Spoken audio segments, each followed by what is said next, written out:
Hey guys, कैसे हैं आप लोग? आई एम श्योर कि आप लोग जो बहुत ही अमेजिंग होंगे। सो गाइस, बहुत सारे ईमेल्स आते रहते हैं मेरे पास अक्सर कि आईएसपी का सेटअप जो है वो हमें करवाना है, तो आप हमें गाइड करें, आप हमें पूरा इंस्टॉलेशन करके दें। और बहुत सारे कमेंट्स भी आते रहते हैं कि हम आईएसपी का बिजनेस स्टार्ट करना चाहते हैं, तो हमें जो है कितनी कॉस्ट आएगी, क्या क्या करना पड़ेगा, किस तरह का सेटअप होता है, वगैरह वगैरह। तो इसीलिए मैंने जो है यहां पर अभी एक पूरी सीरीज स्टार्ट करी है जिसमें मैं आईएसपी का, अगर आप बिजनेस स्टार्ट करना चाहते हैं तो आपको बेसिक से एडवांस तक जो है किस तरह से आप अपने बिजनेस को सेटअप कर सकते हैं, और ये पूरी डिटेल जो है आने वाली पूरी इस सीरीज के अंदर आपको मिलने वाले है। इस वीडियो के अंदर भी आपको कुछ काफी अच्छी इंफॉर्मेशन देने वाला हूं, सो वीडियो को एंड तक जरूर देखिएगा गाइस। मेरा नाम है मनजीत सिंह और आप देख रहे हैं आपका अपना चैनल टेक गुरु मनजीत।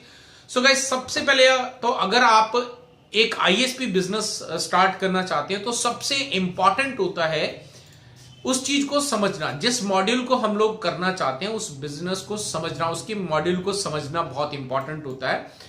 रीजन बीइंग कि मैं क्यों समझाना चाहता हूं आप लोगों को ये सारी चीजें बेसिक से एडवांस तक, क्योंकि अभी तक जो है मैंने कई लोगों को गाइड करा, बहुत लोगों को समझाया भी, लेकिन वो बोलते नहीं हमें करना है करना है करना है। फाइनली वो जो बेसिक रिसर्च है उसको काम नहीं करते, तो हमारा तो टेक्निकल काम है तो हम वहां पे पूरा सेटअप कंप्लीट कर देते हैं। फाइनली जो है कुछ समय तक चलाने के बाद फिर वो जो है अपने उस बिजनेस को बंद कर देते हैं। तो मैं नहीं चाहता कि आपका एक बार बिजनेस स्टार्ट हो, आप पैसा जो है इन्वेस्टमेंट करें और उसके बाद जो है आपका किसी भी तरह का कोई नुकसान हो। तो इसीलिए आपको पहले जो बेसिक चीजें होती हैं आईएसपी सेटअप करने के लिए, वो आपके लिए जानना बहुत इंपॉर्टेंट है। That is called research. ISP जो है यानी कि इंटरनेट सर्विस प्रोवाइडर बनना है, तो आपको जिस एरिया में आप उस बिजनेस को स्टार्ट करना चाहते हैं, तो सबसे पहले आपको यह चेक करना पड़ेगा कि वहां पर और कोई आईएसपी है या नहीं है। अगर है तो फिर आपको यहां पे, अगर नहीं है तो फिर कोई दिक्कत नहीं, आप जो है आसानी से चेक कर स्टार्ट कर सकते हैं। लेकिन वीडियो को अंत तक जरूर देखिएगा गाइस, क्योंकि बहुत सारी जो स्टेप बाय स्टेप डिटेल्स होती हैं ये आपके लिए इंपॉर्टेंट है। तो अगर कोई बिजनेस पहले से आईएसपी आपकी उस लोकेशन में है, राइट, तो उन आईएसपीज की परफॉर्मेंस के बारे में पता करें, उसके बारे में रिसर्च करें, जिनके पास है उनसे उनका फीडबैक लें, राइट, कि वहां पर उनकी पकड़ कैसी है, उनकी सपोर्ट कैसी है। तो अगर आपको ये नहीं पता होगा, तो अगर उनकी सपोर्ट बहुत एक्सीलेंट है, उनके कस्टमर्स जो हैं काफी खुश हैं उनकी सर्विसेज से, तो ऐसे में जो है आप अगर अपना वहां पर मार्केट बनाना चाहते हैं तो आपके लिए एक थोड़ा डिफिकल्ट चैलेंज हो जाएगा नए कस्टमर्स को अपनी तरफ लेके आना, क्योंकि आप एक नया सेटअप रेडी कर रहे हैं। तो आपको एडवर्टाइजमेंट कॉस्ट जो है वो बढ़ जाएगी आपकी इन दैट केस। लेकिन अगर कोई वहां पे आईएसपी नहीं है, राइट, तो फिर आपको अभी भी खुश होने की जरूरत नहीं है, अभी भी रिसर्च तो करनी पड़ेगी कि वहां जिस एरिया में आप वो आईएसपी स्टार्ट करना चाहते हैं वहां पर ऐसे कितने यूजर्स हैं जिनको वाकई आपसे कनेक्टिविटी लेने की इच्छा हो सकती है। कौन है ऐसे जो महीने का 1000 रुपया 500 रुपया आपको पे कर सकते हैं, और जो आपका इंस्टॉलेशन कॉस्ट है पहले 3 से 5 हजार के बीच में जो भी आपका आएगा, क्या वो उतना आपको पहले इंस्टॉलेशन कॉस्ट देंगे या नहीं दे सकते हैं। ये आपको पहले रिसर्च करना बहुत ही इंपॉर्टेंट होता है।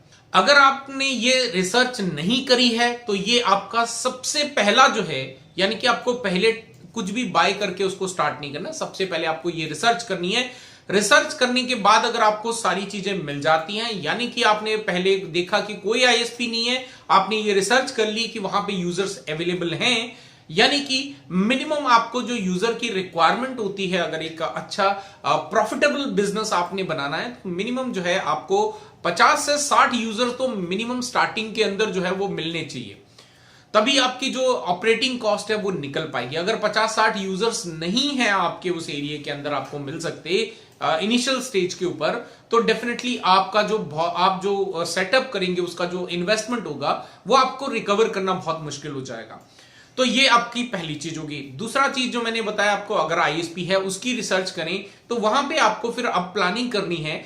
जो एग्जिस्टिंग क्लाइंट हैं जिन आईएसपीज के, वो तो डेफिनेटली अगर उनकी सर्विस अच्छी है तो वो आपके ऊपर क्यों स्विच होंगे, आप उनको क्या ऐसा बेनिफिट देने वाले हैं, राइट, ताकि वो आपके पास आए, ये आपको रिसर्च करनी होगी। दूसरी चीज जो है, आप अगर नए कस्टमर्स को लेकर आ रहे हैं अपने पास, तो आप दूसरे आईएसपी से हटकर क्या प्रोवाइड कर रहे हैं, क्या फैसिलिटीज दे रहे हैं जो वो क्लाइंट जो है आपके साथ आए। क्योंकि अगर कोई पहले से आईएसपी है, उसका नाम मार्केट के अंदर अवेलेबल है, तो अगर उसने पहले से मार्केट के अंदर नाम बना के रखा, तो आपके लिए यह चैलेंज हो जाता है कि आप एड ऑन क्या दे रहे हैं। क्योंकि आज की डेट में हर बंदे की एक ही सबसे इंपॉर्टेंट जो चीज होती है, जो फैक्टर ढूंढते हैं, भाई तुम्हारे साथ मैं जाना चाहता हूं, तुमसे सर्विस लेना चाहता हूं, तो मुझे बेनिफिट क्या।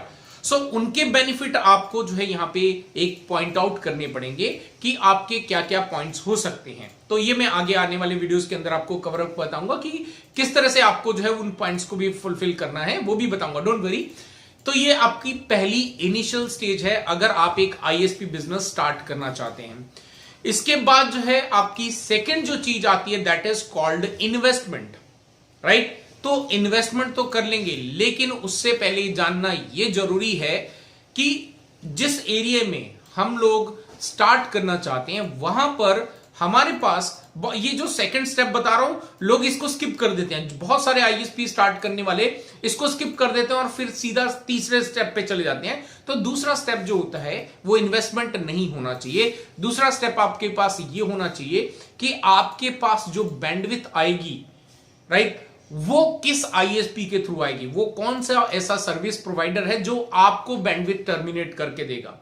सो से फॉर एग्जांपल आपने जो है एक आईएसपी से लिया, XYZ कोई आईएसपी है, आपने उससे पता करा कि वो आपको बैंडविड्थ वहां पे प्रोवाइड कर सकता है।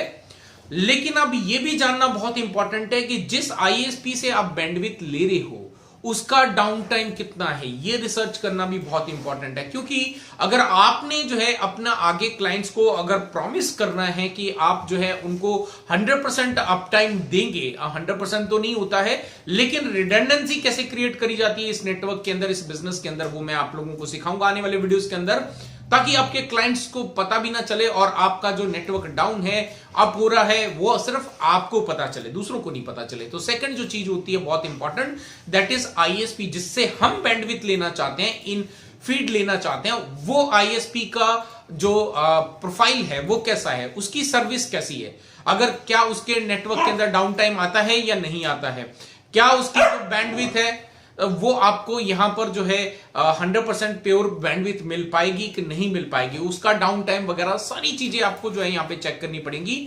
क्योंकि अगर आप ये चेक नहीं करोगे तो आप आगे कितना भी अच्छा नेटवर्क रेडी कर लो, लेकिन बैकएंड से अगर आपके पास फीड प्रॉपर नहीं आ रहा है तो आपके पास भी हाथ आप खड़े कर दोगे, राइट। क्योंकि आपको ही फीड नहीं मिल रही तो आगे सर्विस कैसे प्रोवाइड करोगे। तो ये जो सेकंड पॉइंट है ये बहुत ही इंपॉर्टेंट है, ये जानना कि हमारे पास जो बैंडविड्थ आने वाला है उसकी फैसिलिटीज क्या हैं। अगर उसकी फैसिलिटीज अच्छी हैं, राइट, उसके पास बहुत रेयर केस में डाउन टाइम आता है, तब तो आपको एक सिंगल सर्विस प्रोवाइडर से बैंडविड्थ लेके जो आगे आप अपना काम चला सकते हो।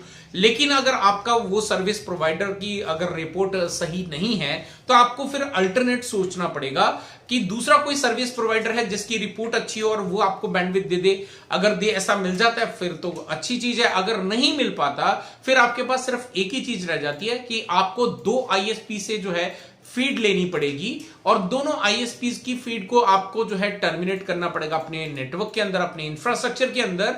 और उसके बाद आपका अगर एक आईएसपी डाउन होता है तो दूसरे आईएसपी जो है वो आपके क्लाइंट्स को जो है फीड डेफिनेटली देता रहेगा। तो गाइज ये एक बेसिक रिसर्च है। तो आज के इस वीडियो के अंदर मैंने आप लोगों को 2 चीजें बताई हैं। तो अगर वाकई आप आईएसपी बिजनेस स्टार्ट करना चाहते हैं, इन दोनों चीज पे आपको रिसर्च करनी है। जहां पे आप स्टार्ट करना चाहते हैं वहां पे क्लाइंटल आपको मिलेगा कि नहीं मिलेगा, अगर मिलेगा तो कैसे मिलेगा, तो वो सारी डिटेल आपको देखनी है, उस पर रिसर्च करनी है। सेकंड चीज आपको देखनी है, जहां से आप फीड लेने वाले हो, जिससे आप बैंडविड्थ लेने वाले हो, उसके बारे में आपको जो है यहां पे रिसर्च करनी पड़ेगी।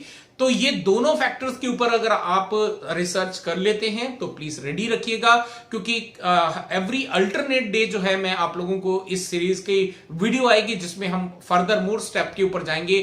फिर स्टेप हम जो है उसका पूरा कॉन्फ़िगरेशन, बाइंग प्रोसेस वगैरह, कितना खर्चा वगैरह, वो सारी चीजें मैं आप लोगों को बताने वाला हूं। सो आई होप कि गाइस वीडियो आपको अच्छा लगा। अगर अच्छा लगा तो लाइक करें, शेयर करें, और जिन्होंने चैनल को सब्सक्राइब नहीं करा है उनसे रिक्वेस्ट करता हूं चैनल को सब्सक्राइब कर दें और साथ ही साथ बेल का आइकन दबा दें ताकि आने वाले वीडियो की नोटिफिकेशन आपको मिल पाए। फिर मिलते हैं एक और ऐसे वीडियो के साथ। Till then stay safe.